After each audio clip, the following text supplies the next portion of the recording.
Boa noite, tudo jóia? Vou começar a aula, vou compartilhar a tela aqui. O tema da redação dessa semana vai ser o panorama da descrença no sistema político brasileiro. Então, a gente vai começar dando uma olhadinha aqui nos textos motivadores desse tema, do panorama da descrença. É um tema que, assim, muitas vezes, geralmente temas polêmicos, temas um pouco mais, que abrangem um pouco mais de política, não são, principalmente o foco do Enem, mas é importante entender e saber escrever sobre temas um pouco mais polêmicos, porque esse ano a gente não sabe, de fato, o que pode ser que caia, porque devido a tudo que tem acontecido no sistema político, em tudo que tem sido trazido para nós, então a gente não sabe se pode ser que esse ano caia alguma coisa um pouco mais polêmica, certo? Então, como primeiro texto motivador, a gente tem um texto que trata sobre a percepção do brasileiro com relação à política. Então, a gente percebe que o Brasil, ele está na 76, está colocado ali no ranking como 76 na percepção da corrupção no mundo. Então, o Brasil ele é colocado em uma posição muito ruim com relação ao entendimento de como é a corrupção dentro do território brasileiro. Então, aqui a gente já tem alguns dados e alguns pontos que podem ser utilizados dentro do texto como referência, como material referencial, porque aqui traz o índice de que o Brasil ele tem caído muito no sistema de percepção com relação à corrupção.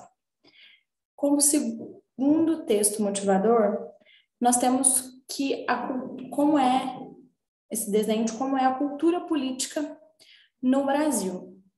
Então, a gente tem alguns dados que falam sobre a pouca democracia no território brasileiro, que muita gente entende que no Brasil falta democracia.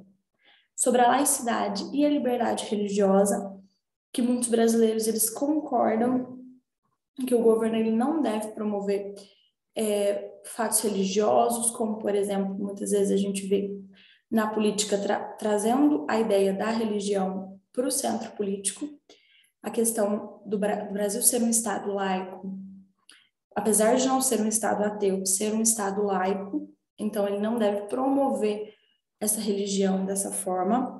A baixa participação na política, a qual a gente vê que muita gente se isenta do seu poder de voto, do seu poder de votar, do seu poder de participar em ações populares, do seu poder de manifestação. Então, muita gente se perde dentro desse poder por descrença mesmo dentro do poder político que a gente vive atualmente. A descrença própria nos partidos políticos, muita gente possui essa descrença pelo excesso de corrupção, pelo excesso de mentira. Então, a gente vê também essa falta de equilíbrio entre direita e esquerda e o predomínio da posição central. Então, a gente vê que muita gente perdeu um pouco dessa visão muito mais à esquerda, muito mais à direita, talvez por muita discussão, por muita falta de entendimento. Então, eles preferem trazer a ideia para o centro, uma coisa que voga tanto para um quanto para o outro. Aquela coisa de estar meio em cima do muro, não sabe se vai para um lado ou se vai para o outro. Aqui a gente traz um outro texto que diz que o candidato ideal é aquele que age com transparência e que se importa com os principais desejos e problemas da população de um modo geral. Então, isso é uma fala de uma estudante de 20 anos e que sem essas características fica difícil de escolher um lado. Então, a gente percebe aqui mais um ponto de referência, que é a questão da falta de transparência dos candidatos. A gente percebe que existe muito mais uma briga entre os candidatos do que uma transparência legítima.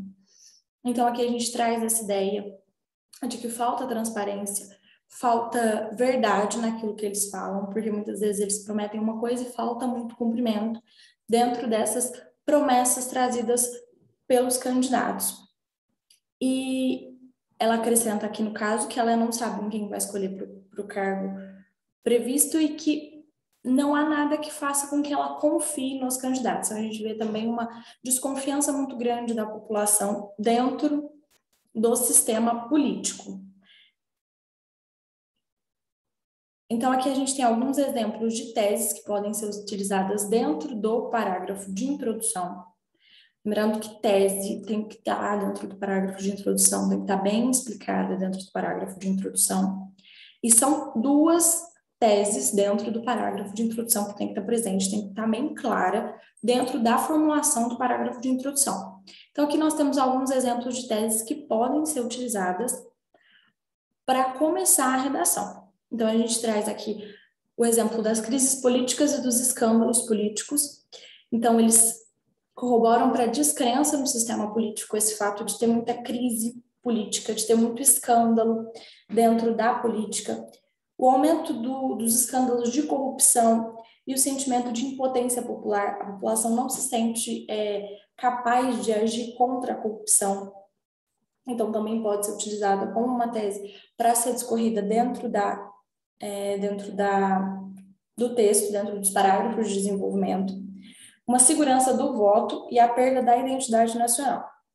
Esse é um ponto importante porque muita gente se sente inseguro com relação a em quem votar e como votar. Muitas vezes a gente percebe que o brasileiro ele não sabe, de fato, como votar, como pesquisar o seu político, como pesquisar a pessoa que estaria ali por trás da política. Então, essa questão da insegurança sobre em quem que eu vou votar, o que eu faço para votar da maneira correta, e a perda da identidade nacional, que é a perda real do patriotismo. É a perda dessa ideia que não é o que a gente vê atualmente, que é um patriotismo muito exacerbado e muito diferente do que deveria ser, mas essa perda da identidade nacional, essa perda de pertencimento ao território brasileiro, porque à medida que eu não sei escolher quem vai me governar, eu não sei também aonde eu estou dentro do meu território. Então, essa perda da identidade nacional está muito relacionada com essa insegurança. Eu não sei em quem eu voto, então eu não sei se eu pertenço realmente a esse governo. Por exemplo, eu não votei em tal candidato, ele foi eleito, então eu não me sinto pertencedora do governo e da atual conjuntura vivida por esse governo. Então, aqui a gente tem algumas ideias e alguns pontos que podem ser utilizados como citação dentro dos parágrafos de desenvolvimento, que podem ser utilizados aí para construir e para aprimorar o parágrafo de desenvolvimento. Então, nós temos, primeiro, o direito assegurado pela Constituição Federal de 88, inclusive o direito ao voto obrigatório. O voto ele é obrigatório, mas se você não vota, você paga uma multa, mas não é uma penalidade muito alta. Então, esse fato foi trazido para a Constituição de 88. Antes de 88 não era obrigatório o voto. O voto ele era uma escolha, ele era facultativo. Então, agora com a ideia do voto obrigatório, tentou-se trazer aí essa ideia de que deve-se cumprir com o seu direito de cidadão. Se eu sou um cidadão, então eu devo votar. É minha obrigação, não é nada menos do que minha obrigação exercer o meu direito de voto, nem que seja para eu ir lá para eu votar branco, para eu votar nulo. Eu tenho essa obrigação de ir exercer o meu direito. A construção histórica brasileira, que ela é pautada em impasses políticos e em problemas estruturais, nós vemos que a construção histórica da política no Brasil, ela possui muito impasse, muita falta de credibilidade. Desde o início da construção, nós vemos muita corrupção, muita mentira, muitos problemas na estrutura política do próprio ordenamento jurídico. Então, a gente vê que esses problemas estruturais, eles permanecem até hoje. Nós percebemos também o alto número de constituições.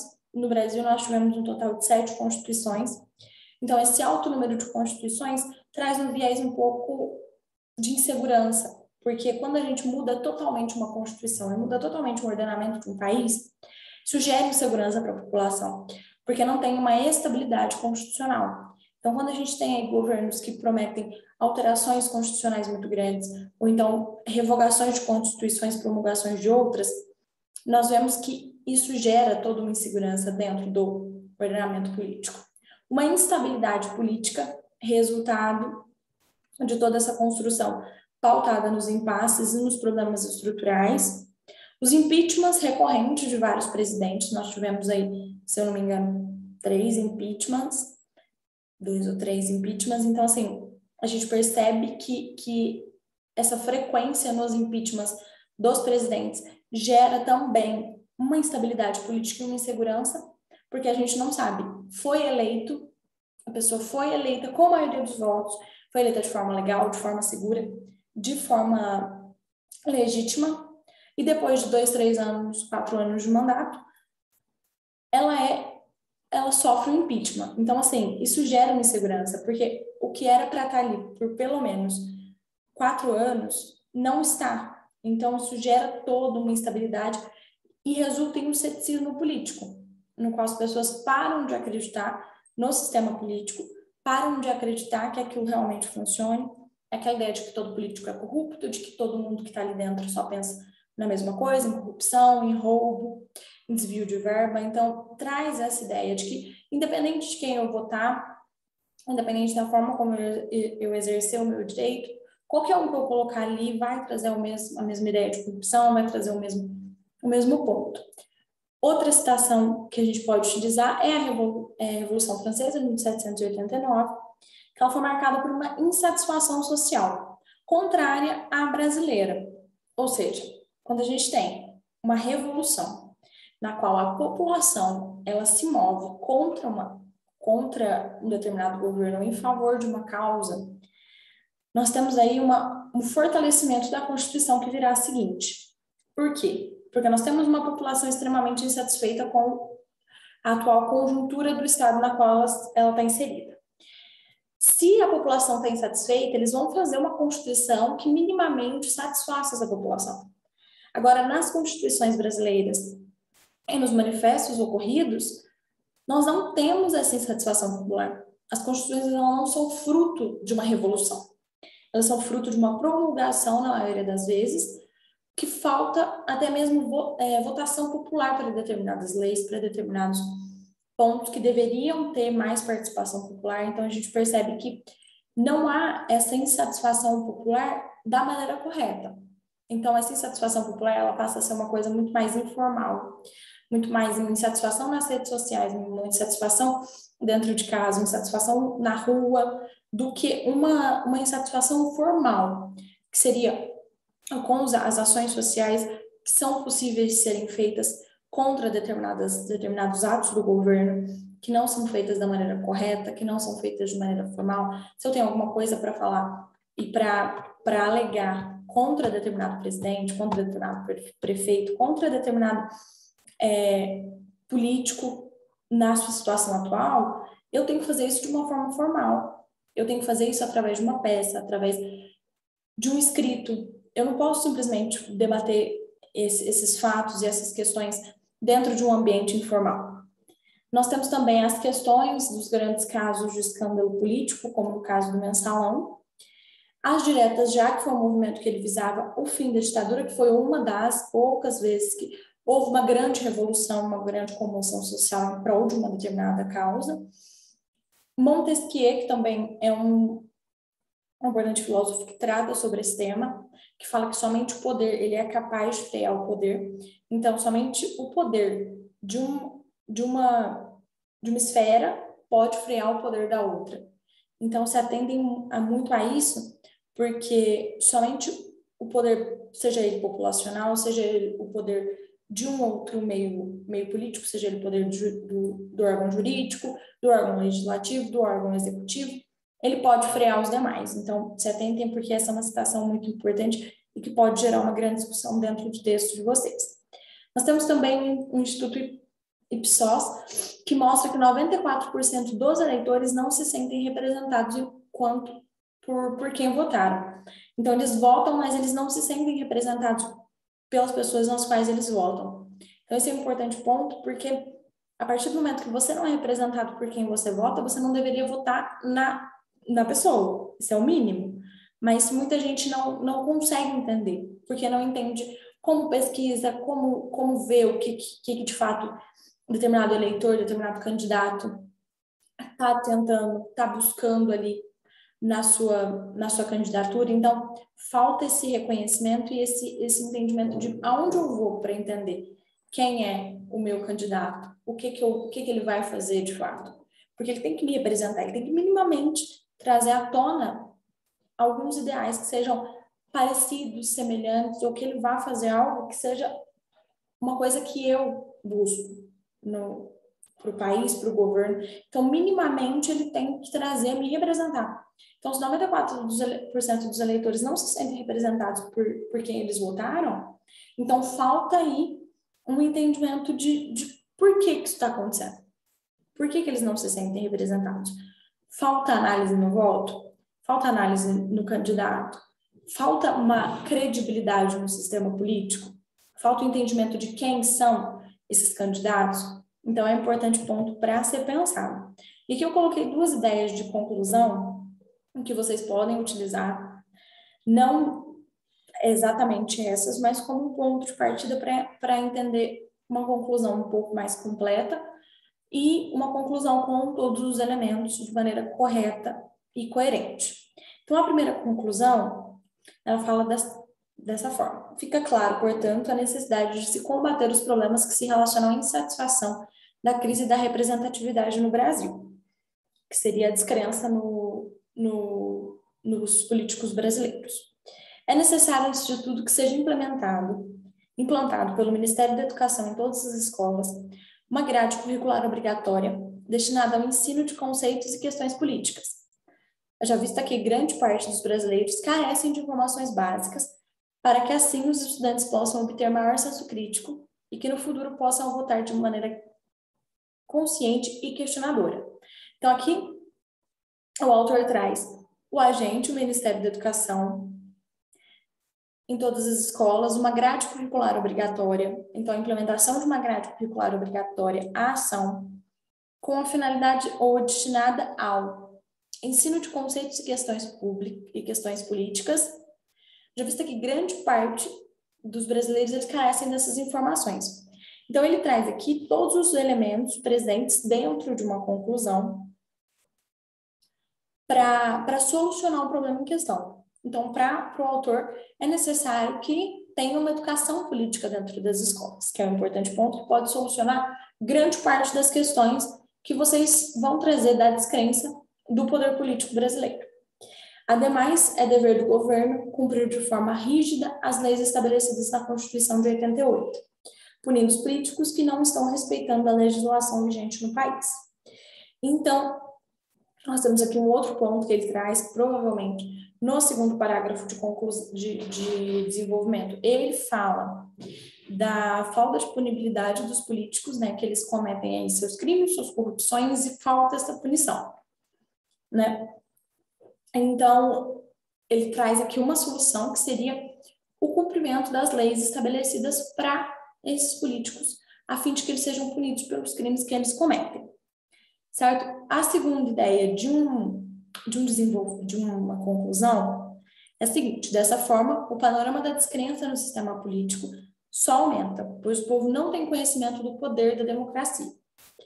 Para frear o problema, é necessário que o MEC inclua no currículo escolar a educação política por meio de aulas de sociologia que visem formar não somente alunos, mas sim cidadãos conscientes do papel que exerce em uma sociedade, a fim de melhorar o atual quadro do regime democrático brasileiro, assim como o sistema mudou com a Revolução na França. Então, provavelmente, no parágrafo de introdução, o autor ele traz a ideia da Revolução Francesa, que foi de 1789, que foi baseada em uma insatisfação popular. Então, aqui a gente vê que o texto ele começa e ele termina da mesma forma. Então, ele começa com a citação da Revolução Francesa e ele termina exatamente com essa mesma citação.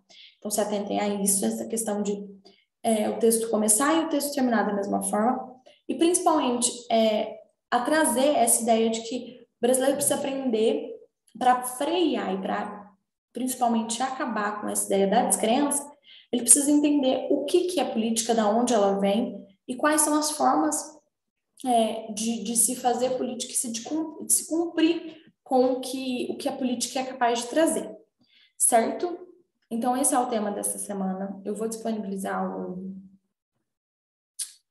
os textos motivadores certinho no Word, como toda semana, e também vou disponibilizar esses slides. Ficou alguma dúvida, alguma coisa que você queira falar?